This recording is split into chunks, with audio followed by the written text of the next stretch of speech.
Se trata de uno de los personajes de la historia en el Nuevo Testamento, más concretamente los Evangelios, que yo me atrevería a decir que es la persona más valiente que existe en el Nuevo Testamento, la persona que más arriesgó en la trayectoria de Jesús de Nazaret, en esos 3 años, 4 de ministerio que él desarrolló. Quizá fue la persona más valiente que Pedro, que le cortó la oreja al centurión, más valiente que los discípulos que atravesaron la tempestad junto con Jesús, más valiente que los que huyeron cuando empezaron a perseguir a los que seguían a Jesús. Esta persona era una mujer. No sabemos su nombre. Me hubiera gustado saber su nombre, ¿no? Me hubiera encantado saber más sobre ella, porque es algo peculiar, algo curioso lo que sucede. Y hemos leído esa historia, ahora la vamos a leer, infinidad de veces, pero pocas veces reparamos en el hecho de lo que llegó a arriesgar esta pobre mujer por ir tras del maestro. Era una época, hemos de recordar, era una época bien difícil para las mujeres. Era una época bien difícil para cualquiera que se salía de lo establecido. Gobernaban los romanos con el consentimiento de los israelitas, que estaban corruptos, ávidos de poder, y por mantener ese poder le reían las gracias a los romanos, de tal manera que en unos poquitos de años los gobernantes y los religiosos de la época se corrompieron de tal manera que no se atrevían, ya ni siquiera lo veían como algo normal, todas las corruptelas y todos los abusos que había por parte de los escribas, los fariseos y todo ese grupo de personas que hicieron tanto daño a la fe en Dios. Había una fe sincera en el Señor. Había la fe que habían ido transmitiendo de padres a hijos el pueblo de Israel, en sus hogares, en las sinagogas, en las pequeñas sinagogas, e incluso en el templo de Israel, en el templo de Jerusalén, perdón.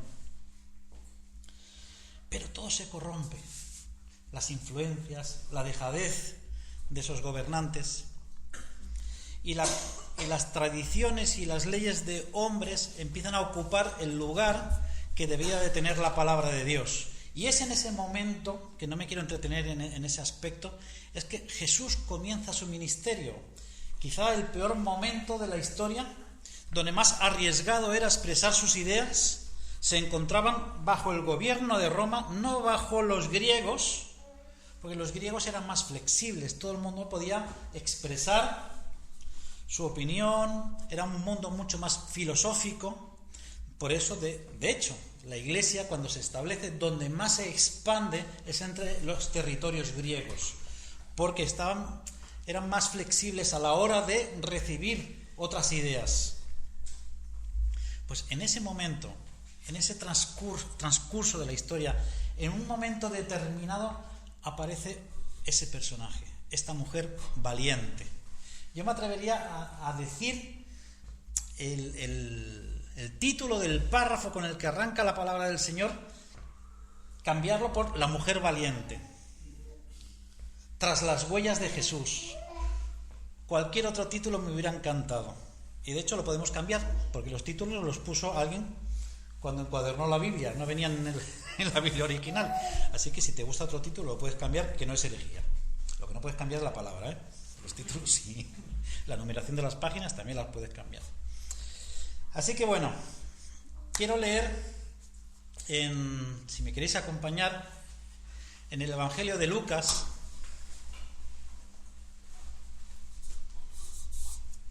Lucas está escribiendo, como dice en el capítulo 1, versículo 1 y 2, dice: estoy intentando recopilar todas las historias, todo lo que me han contado, todo lo que la gente dice, para poner en un solo libro cuál fue el ministerio del Señor, qué es lo que sucedió en esos días, desde su nacimiento hasta su muerte y resurrección.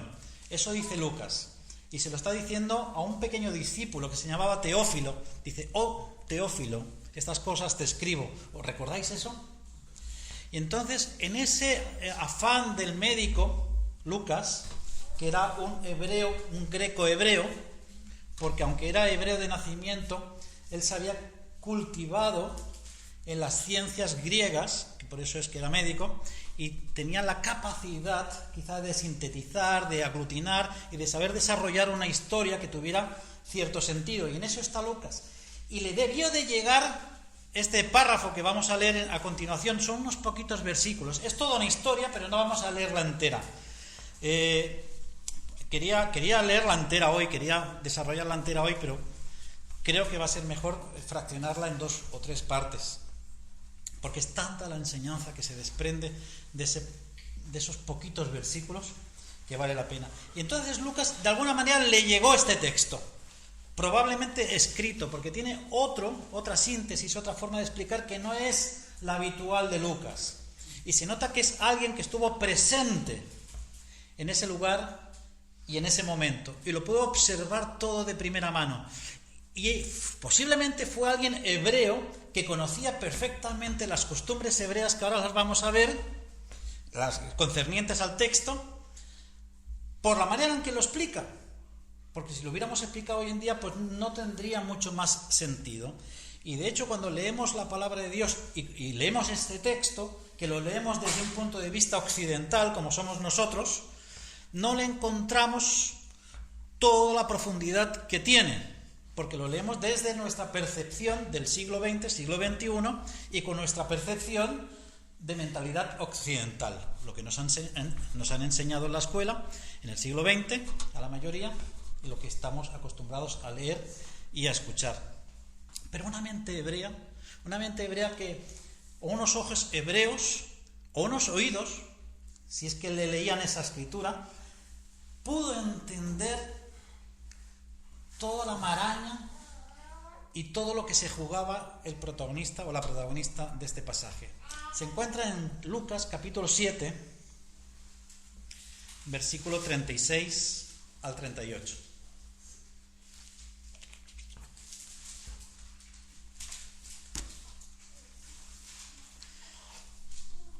Vamos a leerlo primero y luego vamos a intentar desgranarlo en la medida de lo posible, porque vale la pena desgranarlo por la cantidad de enseñanza que es útil para nuestra vida y para glorificar al Señor. Lucas capítulo 7, versículo 36 al 38. Y dice así: uno de los fariseos rogó a Jesús que comiese con él, y habiendo entrado en casa del fariseo, se sentó a la mesa. Entonces, una mujer de la ciudad, que era pecadora, al saber que Jesús estaba a la mesa en casa del fariseo, trajo un frasco de alabastro con perfume. Y estando detrás de él a sus pies, llorando, comenzó a regar con lágrimas sus pies, y los enjugaba con sus cabellos, y besaba sus pies, y los ungía con el perfume. La historia continúa más adelante, y iremos repasando un poquito lo que dice más adelante para darle sentido, pero lo tocaremos la semana que viene seguramente. Nos encontramos aquí una lectura que la hemos leído un montón de veces y nos puede ser incluso familiar porque se parece mucho a otras historias que están escritas en los evangelios, como fue la hermana de Lázaro, que también hace exactamente lo mismo, un frasco de alabastro y enjuaga sus pies, o en casa de Simón el leproso, que pasó exactamente lo mismo con otra mujer. Pero esta mujer es un poco diferente la situación. Arriesgó un poquito más. Y si vamos un poco a ir paso por paso, y os voy a pedir que prestéis atención, que yo sé que es fácil que nuestra mente divague un poquito cuando la predicación es un poquito más expositiva y no tanto motivacional, pero yo sé que estáis a la altura. Comienza así. Dice, uno de los fariseos rogó. Fijaos que al decir uno de los fariseos no era un fariseo, uno cualquiera, porque había muchos.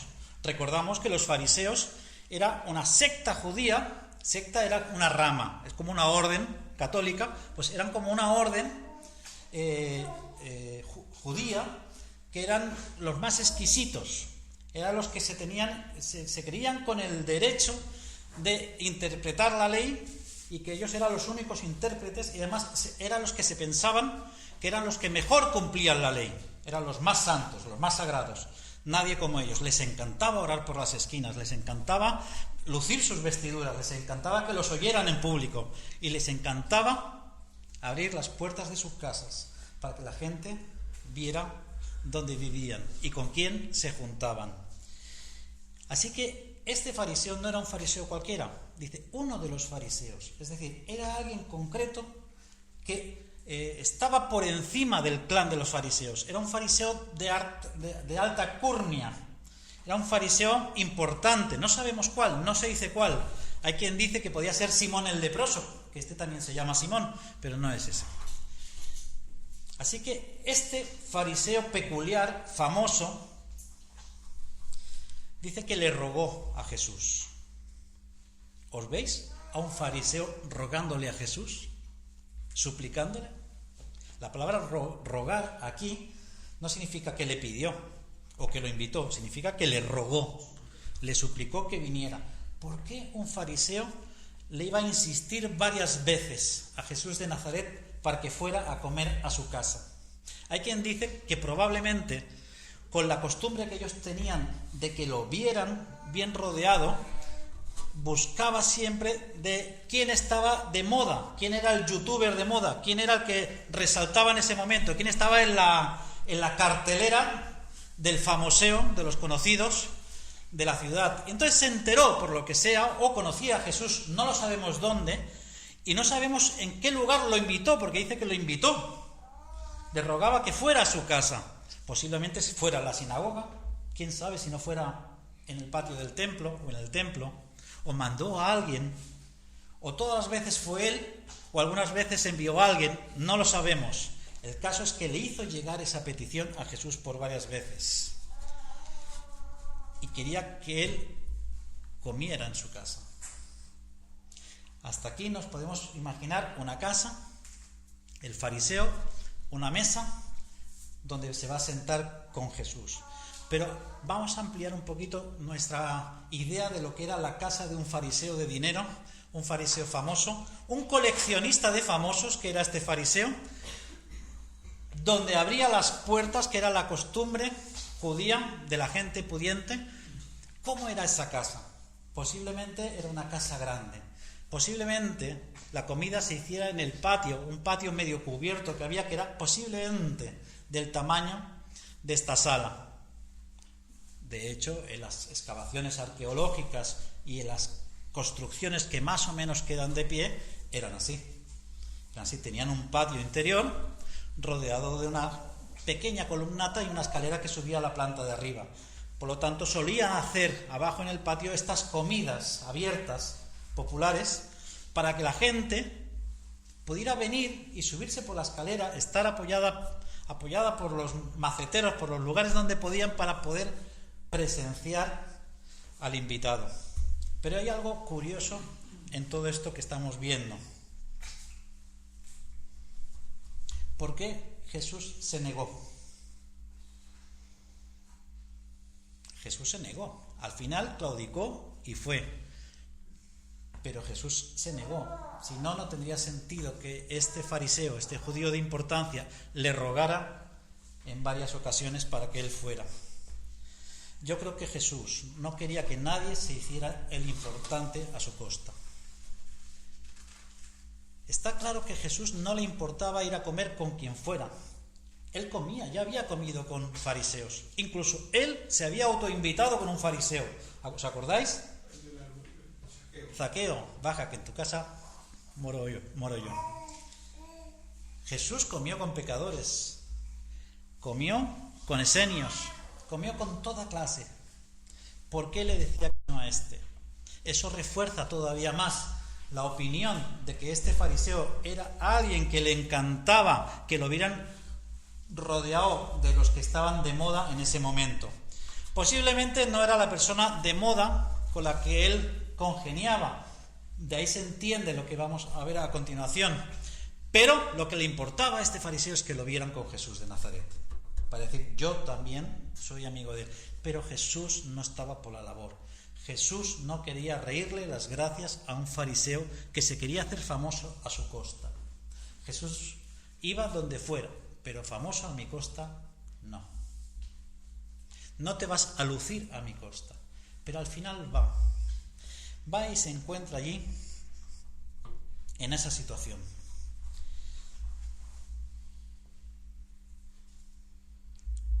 Una situación, imaginaos, complicada. A ver a qué va. Fue solo, no nombra a ninguno de los 12 discípulos, y ya habían algunos que le habían seguido un poquito antes. Si lo cogemos cronológicamente, había sido el llamado de Pedro. ¿Por qué no estaban los discípulos? Él fue solo, no fue con sus amigos que le podían proteger, que lo podían defender.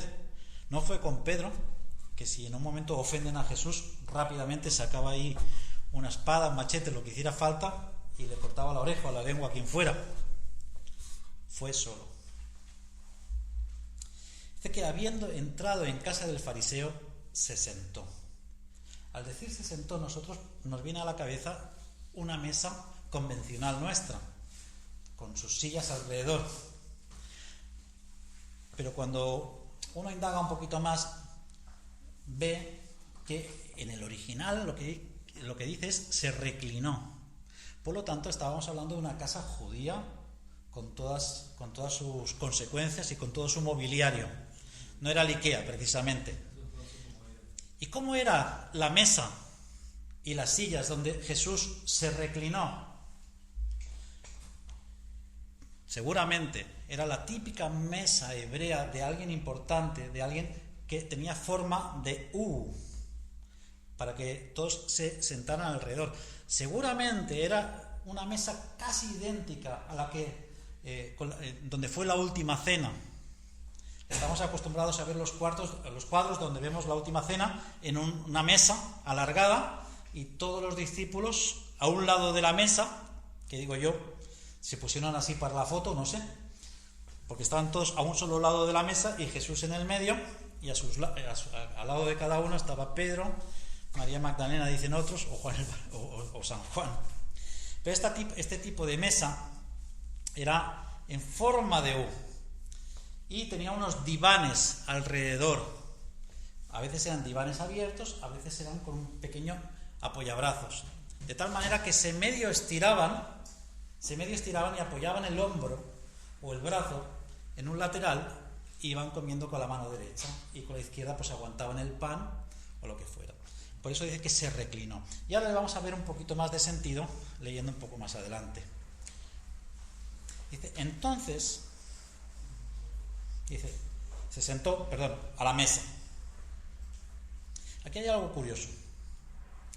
Dice que cuando Jesús llega, se sienta. Según la cultura y según la educación del momento, por ejemplo, si hoy nos invitan a comer a casa de alguien y está toda la familia y nosotros llegamos tarde, ¿podríamos entender que la gente ya hayan empezado a comer? No. Si están esperando al invitado, esperarán al invitado hasta el último momento, hasta que llegue para empezar a comer. Y si el invitado llega antes, ¿se sienta o espera que se sienten todos para ponerse a comer? Esperan. Pues no es muy diferente a como sucedía en el primer siglo. Dice que habiendo entrado en la casa del fariseo se sentó a la mesa. Aparentemente parece ser que llegó allí y venía a hacer un hueco, que me siento. Pero había unas normas muy rígidas. No se podían sentar hasta que todos los de la casa estuvieran sentados. Y después de él se tenía que sentar los más menores que él. Que no sé cuántos habrían, pero Jesús en ese momento tendría 28, 30 años, no tenía más. Así que no creo que hubiera muchos más menores que él. ¿Qué quiere decir esto? Que cuando Jesús llega, ellos ya habían empezado a comer. Había un claro sentido y una clara intención de ofender a Jesús. No lo respetaron como el invitado que era. Los otros invitados que estaban con el fariseo eran copartícipes de esa ofensa. Arrancaron a comer, se sentaron antes que el invitado, y cuando Jesús llega se tiene que sentar donde pueda y sin recibir ninguno de los tratos de cortesía que debía de recibir cualquier invitado, y mucho más él, que era considerado rabí, aunque aquí el Lucas lo traduce como maestro, pero la palabra es rabí. Si leemos todo el texto hasta el versículo 50 lo vamos a ver, que no me estoy inventando nada, que viene ahí. Dice: entonces una mujer de la ciudad que era pecadora, ¿cómo la identificaban? Podrían haber dicho, entonces había una mujer que se llamaba Margarita, o una mujer que se llamaba Lorena. No, había una mujer, no importaba su nombre, lo que importaba es que era pecadora. Fijaos que quien lo escribe claramente era judío, lo que le importaba es que era pecadora. ¿Qué hacía ahí esa mujer, no? Entonces, una mujer de la ciudad que era pecadora, o sea, es que practicaba el pecado. Algunos escritos antiguos, ya poquito posteriores a cuando se escribió este texto, que posiblemente fuera alrededor del 55-60 después de Cristo, es recientito, si no me seguís levantáis la mano,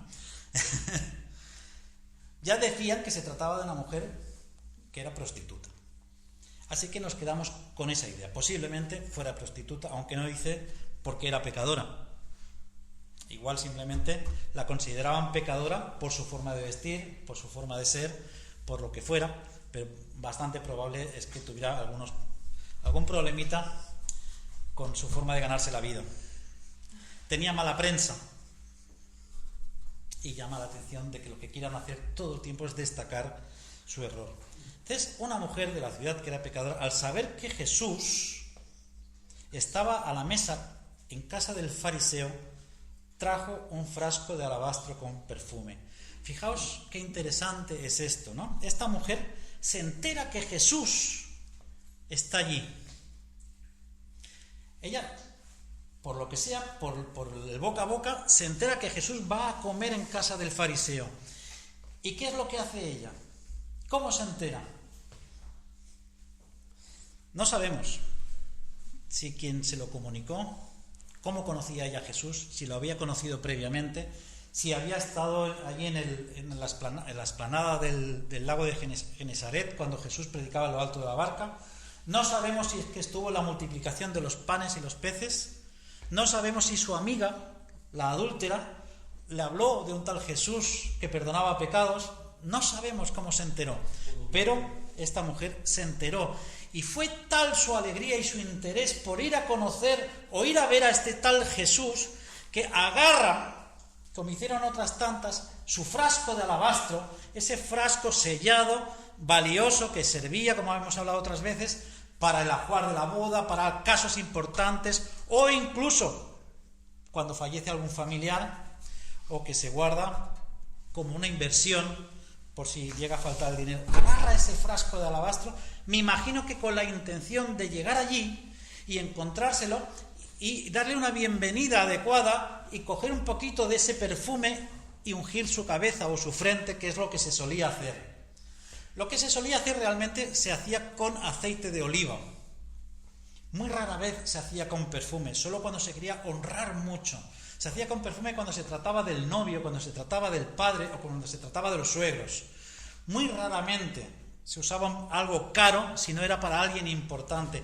Así que vamos a imaginarnos la importancia que tenía Jesús de Nazaret para esta mujer, que agarra ese frasco y en lugar de aceite de oliva, dicho, hay una frase hebrea, un refrán de esos que hay como en español. ¿Sabéis que el español, para que estemos orgullosos de nuestra lengua, el español junto con el hebreo son las lenguas vivas que tienen más palabras, más completas, a diferencia de cualquier otro idioma? Así que tenemos la lengua viva más completa que existe junto con el hebreo. Y hay un refrán que dice no hay un hogar con gracia donde no haya aceite de oliva. Es decir, que en cualquier hogar que valga la pena, tenía que haber siempre aceite de oliva, si no, no era un hogar agraciado. ¿Qué enamoró a esta mujer? ¿Qué le enamoró de Jesús? Dice que se entera de que Jesús estaba a la mesa en casa del fariseo. Escuchándolo así, pareciera que llegó tarde. Mira, que Jesús ya está en casa del fariseo. Recordamos que hemos dicho antes, este tipo de comidas, de banquetes, estaban abiertos a todo el pueblo, a todo el que quisiera ir, hasta que la casa se llenara y estaban las puertas abiertas, porque este tipo de banquete lo que querían es alardear de sus invitados y de la pompa y el jabón que se cocinaba dentro de esos hogares. Entonces se dejaba pasar a lo peor, ¿no?, de cada ciudad. Y dices, ¿pero por qué? Y dice, hombre, algo así tendrían que dejar pasar a los más destacados, sí, a la mesa, pero no a la casa. Estaban arriba los balcones, alrededor, apoyados en las paredes o sentados por el suelo, porque cuando se terminaba el banquete, estos podían comerse las sobras. Y eso daba todavía más tributo, era más meritorio para los fariseos o para el que hacía el convite, porque no solo destacaba por la gran compañía y la gente, los contactos que tenía, sino por su misericordia. Mira qué buena gente es, ¿no?, que se acuerda de los pobres. Y al final era toda una liturgia, era falsa completamente, hipócrita completamente, pero que la sociedad lo asimilaba como algo bueno. Se hace así, pues así será, ¿no? Así que yo me imagino que en ese traspiés, en esas circunstancias, es que esta señora pecadora se entera, dices, esta es la mía, porque ahí sí que puedo estar y podré estar cerca de Jesús. No sabemos cuántas veces habría intentado esta mujer acercarse a Jesús o ir donde él estaba, porque Jesús iba de un lado para otro y se entera que Jesús estaba a la mesa. Pero hay algo curioso. Dice, en castellano se entiende mucho mejor esto. Por ejemplo, si preguntan, ¿quién va a estar comiendo hoy en casa de Manolo? ¿O dónde va a estar comiendo Manolo? Que Manolo está comiendo en casa de Antonio. ¿Está comiendo o va a comer después? Va a comer después, pero nosotros lo decimos en presente. ¿Se entendió? Y en este caso hacen algo parecido, ¿no? Usan el lenguaje de esa manera. Jesús está comiendo en casa del fariseo, pero no estaba todavía. De hecho, cuando llega allí esta señora, Jesús no ha llegado todavía. Y lo vamos a entender con lo que dice más adelante. Trajo un frasco de alabastro con perfume, y estando detrás de él, a sus pies, o sea, cuando ella consiguió colocarse detrás donde estaba Jesús. Yo me imagino que el gentío que habría allí, no sabemos cuánta gente había en esa casa. Ella fue buscando el momento, la oportunidad, se fue enredando, dando un empujoncito, metiendo algún codo, para acabar coincidiendo detrás de donde estaba sentado Jesús. Imaginaos esa mesa enorme en forma de U, y ella se fue buscando la vida para acabar ahí detrás. Dice, detrás a sus pies. Muy bien. Si hubiera sido una silla normal, ¿dónde tendría los pies Jesús? Delante. ¿Por qué los tenía detrás? Porque es donde le colgaban, en el diván. Le estaba sentado en un diván. Imaginaos el diván típico romano, ese que se ve a Nerón con las uvas, pues algo así. Y yo creo que esta señora, con su frasco de alabastro, ya llegó tarde y vio la escena que allí se había desarrollado. Y yo me imagino que ella estaba a punto de explotar de rabia, porque vio que todos habían empezado a comer sin Jesús, cuando era el invitado principal. Nadie lo esperó, nadie le hizo un gesto para honrarlo, ni siquiera como un invitado normal, aun sin tener en cuenta que nosotros sabemos que Jesús era el Señor, que en ese momento simplemente era conocido como un rabí, como un maestro. Y no le hicieron ningún detalle de cortesía, ni siquiera se levantaron a recibirle, ni siquiera le untaron la frente con aceite, que es lo mínimo que se le hacía incluso a los niños y a las viudas. Y esta mujer, que había venido a saber de dónde, que fue tras las huellas del maestro hasta encontrar y coincidir en el mismo lugar, que dejó de hacer lo que estuviera haciendo, que se desplazó como se tuviera que haber desplazado, que consiguió ese perfume haciendo lo que tuviera que estar haciendo, que igual era ganancia deshonesta, pero para ella quería santificar esa ganancia, ungiendo al Señor. Ve el momento en el que está detrás y, muerta de rabia por la ofensa que le habían hecho a Jesús, cae de rodillas llorando a sus pies. Ya no tenía la oportunidad de ponerse delante para ungirle la cabeza como correspondía, o para ungirle la frente o las manos. No podía. Así que no se le ocurre otra cosa que, estando detrás de él, a sus pies, llorando, comenzó a regar con lágrimas sus pies. Yo creo que no lloraba por el pecado que había en ella. Lo averiguaremos la semana que viene. Lloraba por la rabia, por el celo que tenía por el Señor, estaba indignada por lo que le habían hecho, y ella comienza a regar con sus lágrimas los pies de Jesús. Dice que los enjugaba con sus cabellos y besaba sus pies y los ungía con el perfume que ella había traído. No le dieron agua para sus pies cuando llegó, como se hacía con cualquier viajero, pero ella con sus lágrimas limpió esos pies y los secaba, los limpiaba con sus cabellos. Y he aquí la ofensa, el riesgo que corrió esta mujer. Una mujer del siglo I, en cultura hebrea, que se destapaba el pelo, se soltaba el pelo en público, delante de un montón de hombres, se arrodilla a los pies por atrás para besárselos, contacto físico. Lo mínimo que le podía haber pasado a esta mujer es el ostracismo, que la echaran fuera del pueblo a pedradas, que fuera repudiada completamente, que nunca más en su vida se pueda casar, que todo el mundo, si hablaban mal, hablaran peor, que fuera el ejemplo de la mujer pecadora. Eso es lo que arriesgó ella. Y yo me imagino que antes de caer de rodillas valoró: si yo me acerco a él, ¿qué va a ser de él? ¿Qué van a decir de él? Bueno, que él haga lo que tenga que hacer, me imagino que pensó. Para sorpresa de ella, Jesús se dejó mimar. Jesús se dejó mimar. Y me imagino que, para sorpresa de los que estaban allí pendientes de lo que sucedía, se estarían echando las manos a la cabeza, rasgándose las vestiduras, porque Jesús no dijo nada. Se dejó lavar los pies, se dejó tocar por una mujer y dejó que con sus cabellos sueltos enjuagara sus pies. Solo una mujer podía soltarse el pelo la noche de bodas y en presencia de su marido, nunca antes. Tenía que llevar su velo y el pelo recogido.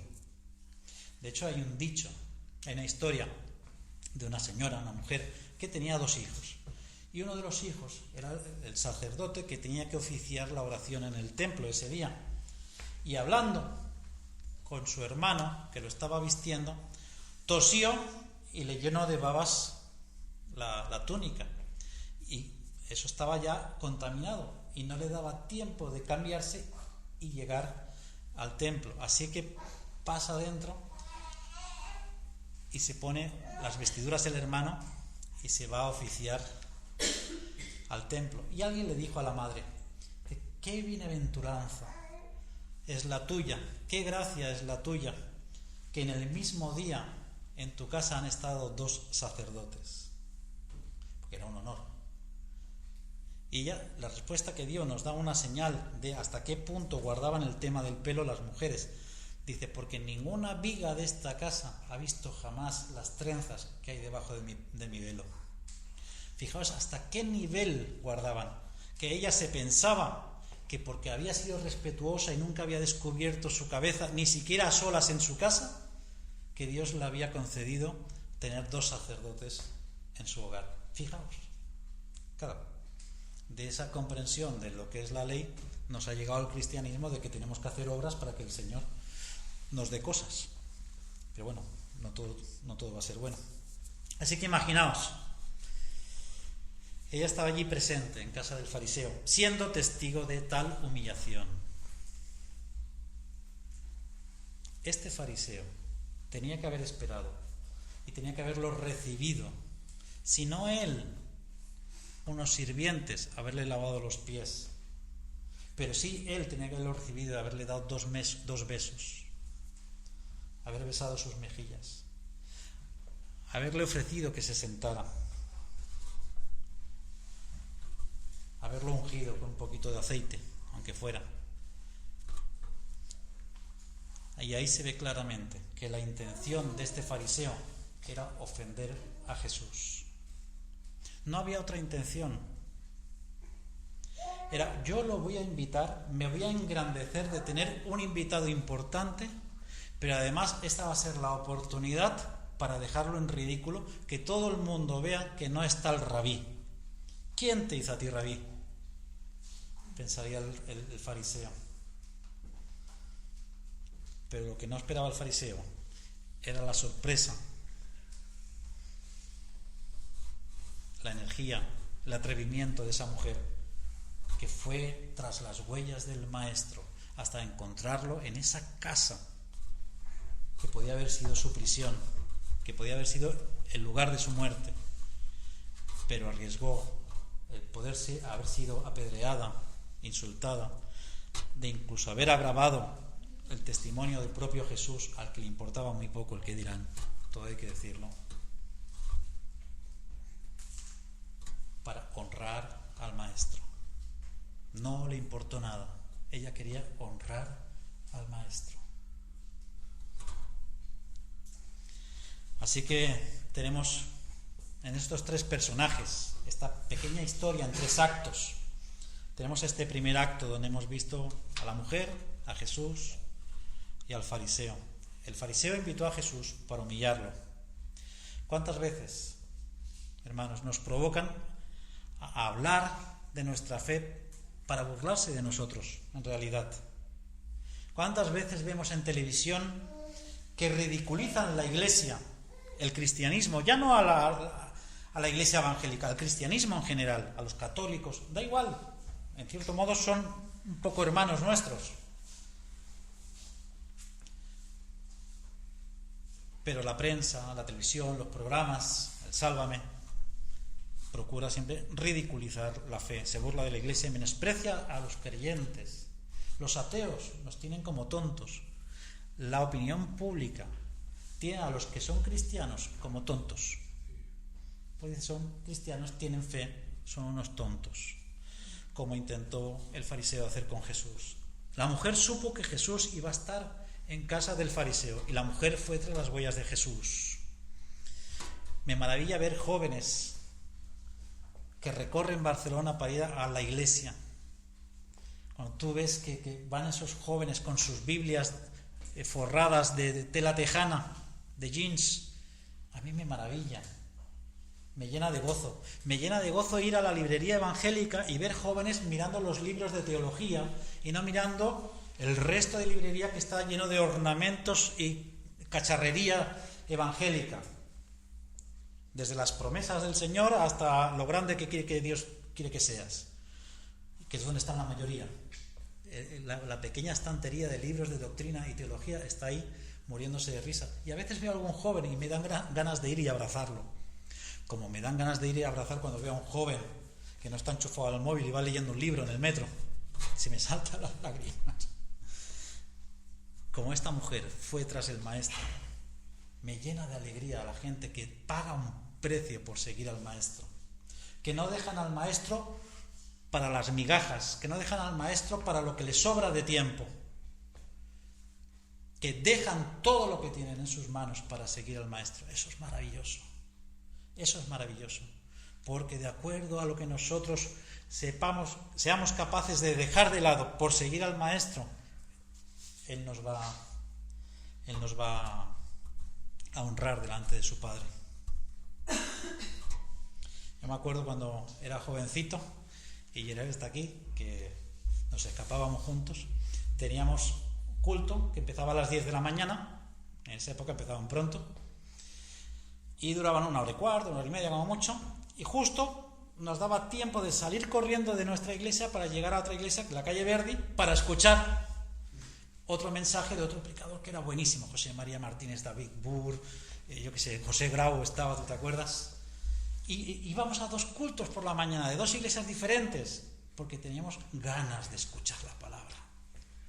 Y no nos era suficiente, sino que acababa la predicación y hacíamos una cola interminable para ir y comprar el casete de la predicación del que había predicado ese día. Y aún tengo casetes de esa época que se oyen. Bueno. Pero me encanta ver esa pasión en los jóvenes. No la veo ni en los mayores, la voy a ver en los jóvenes. Ay, si no hay un culto motivador y de avivamiento, no hay quien vaya a la iglesia. Los seminarios están vacíos. Ayer hablaba con un profesor que es profesor en el IPSTE y es profesor en el Seminario Bautista de Madrid. Dice, no sabemos qué está pasando. La gente no quiere prepararse. La gente dice que tiene el llamado, pero quiere ser enviado ya con todo. Que me garanticen un sueldo, que me garanticen ya una iglesia con gente y que me garanticen que eso va a ser la bomba. Pero no quieren pagar el precio de prepararse 5 años, 6 años y empezar en la tierra árida que es España poco a poco, porque esto es España, es el país del poco a poco. No hay jóvenes que quieran hacer eso, porque han sido contaminados por la fama, los influencers evangélicos, donde todo es pompa, donde todo es éxito, a la vista de los hombres. La mujer se indignó del trato que se le dio a Jesús. ¿Tenemos celo de Dios? ¿Tenemos ese celo que nos hierve y nos quema cuando alguien está ofendiendo el nombre de Cristo? ¿Tenemos ese celo que cuando escuchamos a alguien a nuestro lado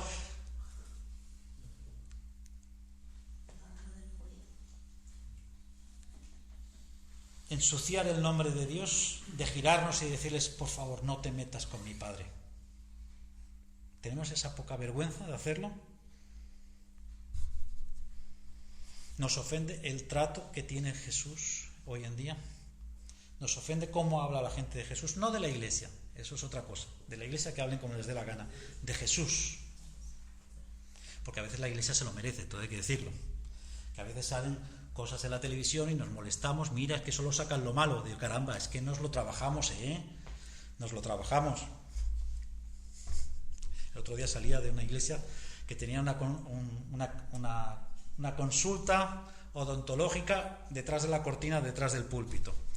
Es que el diablo, ¿qué es el diablo? Es ilegal, simplemente. Es ilegal. Bueno, nos indignamos cuando Jesús es vituperado y pisoteado en este mundo. Y donde quiero llegar, que es lo que hizo la mujer. Cogió las riendas y restituimos la honra de Jesús. Si el mundo no lo hace, si la gente no lo hace, si la iglesia no lo hace, vamos a restituir la honra de Jesús. Invertimos nuestro tiempo, esfuerzo y dinero en ir tras Jesús. Lloramos a los pies de Jesús, no por nuestros pecados, que hay mucho lagrimeo en la iglesia por nuestros propios problemas. Lloramos por Jesús.